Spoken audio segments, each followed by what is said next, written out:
Every year, every single person in Perth generates around 2.5 tonnes of household waste. Food waste, old newspapers, cans, bottles, plastic and packaging. That's an awful lot of rubbish. So what happens to it all? Well, rather than being dumped as landfill, this waste is about to have a new lease on life as something very useful. But let's start at the beginning, at your place. It's bin day, and as you'll learn later, it's really important to put the right rubbish into the right bin. The green top bin is for household rubbish only, and that's mainly food and organic waste. So, in it goes. Just in time for Mike to pick it up. Each waste collection truck can hold the contents of up to 800 wheelie bins before it's full. Then it's off to the Regional Resource Recovery Centre in Canning Vale. Mike's truck is carrying 9 tonnes of waste, just a fraction of the 350 tonnes of waste that arrives here every day of the week. Once the truck's been weighed, it's off to the tipping floor at the waste composting facility.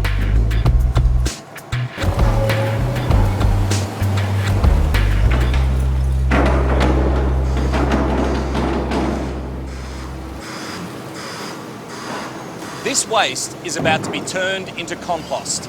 But before the process can begin, things that can't be composted have to be removed.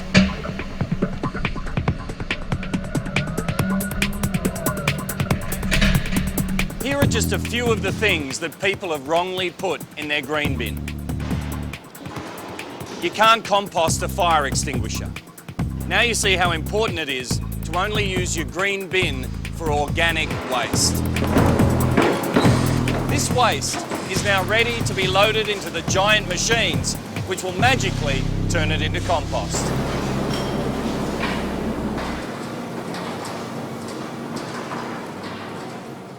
You might have a composter like this one at home.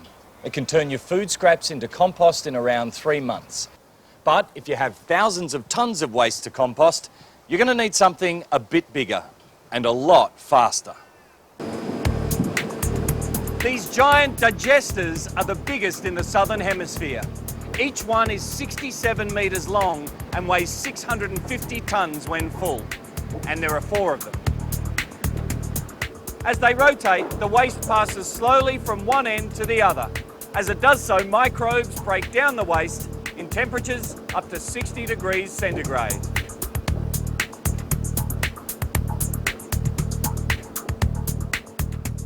In just 3 days, your waste has broken down into this, the beginnings of a good quality compost. And this is where the final part of the maturation process takes place. This aeration area is huge, the size of 2 soccer fields, and can store 5,500 tonnes of maturing compost in up to 28 rows.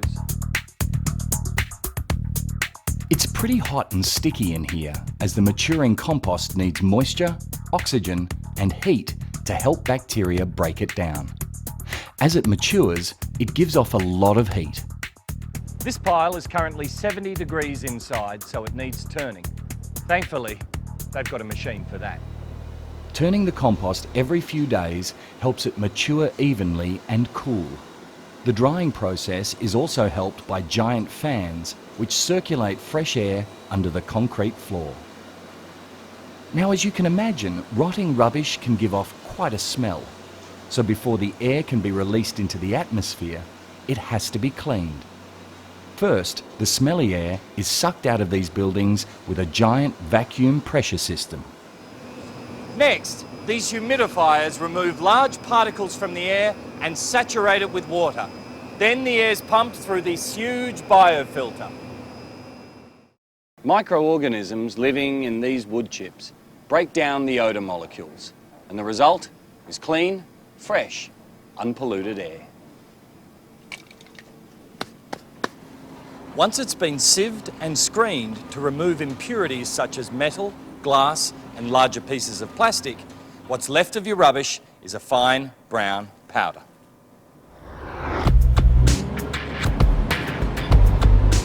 After 6 weeks, this compost is dry, fully matured and ready to use. One final screening removes any remaining pieces of plastic, glass and metal. And then the compost is loaded onto transport trucks. And this is where the compost ends up, on the farm. Compost makes a rich organic fertiliser that's perfect for feeding above ground crops such as wheat and barley. So instead of becoming landfill, your household waste is now helping enrich the soil, reducing the impact of greenhouse gases and growing crops which will become the food on your table.